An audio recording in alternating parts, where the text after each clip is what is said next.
What's going on? It's your boy Sr3mm at Sr3mm's Domain on Twitter. Who doesn't want to make history? When they open up the books, you want to see your name at the tops of various categories. For Rae Sremmurd, they're going to be joining a very exclusive club soon. They're releasing not one, not two, but 3 albums at once.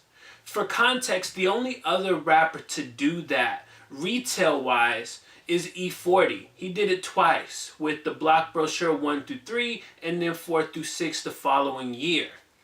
Gucci Mane also deserves a mention because he did it with the Cold War mixtape series, and judging off of Gucci's hustle, he probably made major money from those 3 mixtapes being out.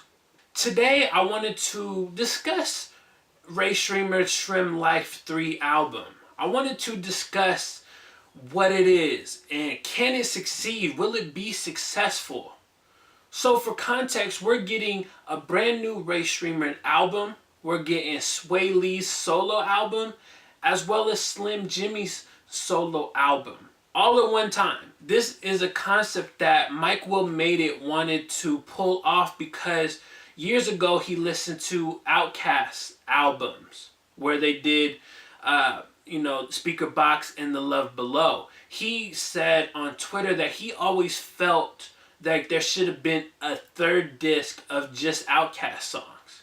Yeah, that would have been a very sweet deal. It would have likely propelled that album to like an even higher standard. Like, it went diamond. I could see it doing 15, 20 million copies if there was a 3rd album there. So that would have been crazy. So Mike Will, all these years later, gets to carry out that vision with Rae Sremmurd.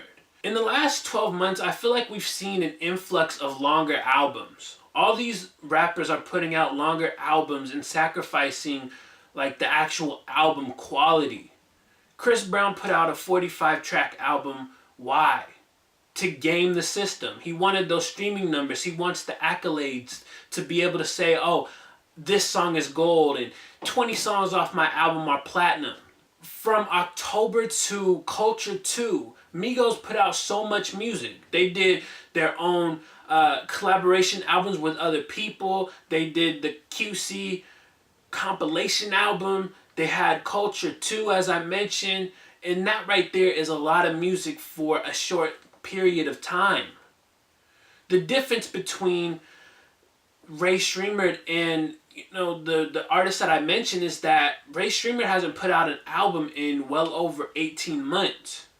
It's not like Rae Sremmurd has been giving you loose songs here and there. No, they actually give you that opportunity to miss them.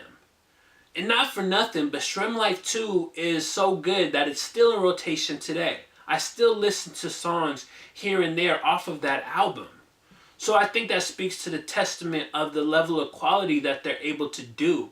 It's just something about Rae Sremmurd that they're able to create on a higher level than other people that are making similar music. I think they put a lot of attention into their music. They're really good with melodies. So now we're about to get 3 albums. And I don't think that it's a cash grab. Like, of course they're going to get a lot more in streaming numbers and revenue because they're releasing all this at once. But I also look at it like it's a smart decision. When it comes down to it, a Rae Sremmurd album is going to always sell better than if they were to do solo albums. Not to say that I don't want solo albums, I'm just calling it how it is. I think that bundling it all together is a very smart decision because you no longer have to sacrifice anything. If they were to put out their solo albums down the road and then you compare it to Rae Sremmurd's album release, you would definitely see a difference in sales. But if you put it all together, I think that's good because then fans are going to want to listen to all the music at one time. They're going to want all of this, and them as a group and their label Interscope will get the same push because it's all right there. And in this day and age, it's all about hype. So if you can create hype, fans are always going to reward you by streaming the music. And so because they're doing something that has rarely been done, because they're doing something that nobody else is doing and doing it at a better level of quality, that's why I look at it like these albums are going to succeed. Now, the only big drawback that I can think of is all the potential hits that might get swept under the rug.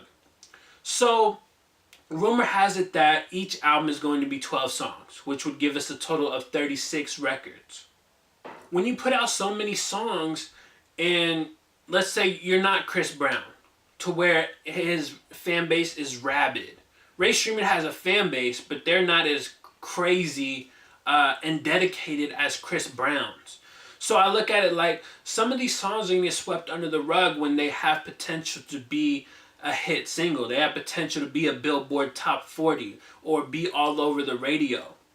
Rae Sremmurd just makes that type of music. I'm sure there's songs from Srem Life 2 and even 1 that we're looking at and we're like, damn, why wasn't this a single? Why wasn't this pushed? So when you put out all this music at one time, I'm thinking long term. I'm not thinking like first week sales. I'm thinking long term, how are we going to push all this music? I think Interscope, as well as Mike Will and Rae Sremmurd, they all need to be on the same page in terms of making sure that they have a long-term plan in motion. Sway Lee's album is probably going to be full of a lot of potential records, hit records, because he's very melodic and he just has a way with his words. So I would imagine that, you know, down the road you want to push some of that music too. You don't just want to push the Rae Sremmurd side. I think you also want to kind of break out and establish Sway Lee as well as Slim as like their own acts. Regardless how it ends up playing out, I do believe that Srem Life 3 is going to be a huge success for them.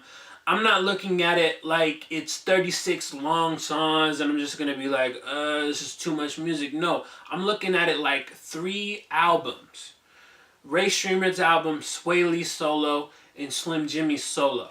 That's how I'm looking at it. And I think if they are, if they do turn out to be 12 songs each, that is the perfect length for an album, to where you're not really sacrificing like the level of quality. I think it's actually going to sound like an album. Each one will sound like an album versus where Migos Culture 2 really was just a playlist, a bunch of songs. So those are my thoughts on if Rae Sremmurd's Srem Life 3 will be successful. Now I want to hear from you guys. Do you think that it will achieve the level of success that I've been talking about, or do you think it will be one of those situations where it's here today, forgotten tomorrow? Talk to me in the comment section below, and then like the video, subscribe to the channel if you're not already, share the video. Follow me on Twitter at Sr3mm, and as always, thank you for your time. I appreciate you for watching, and until next time, peace.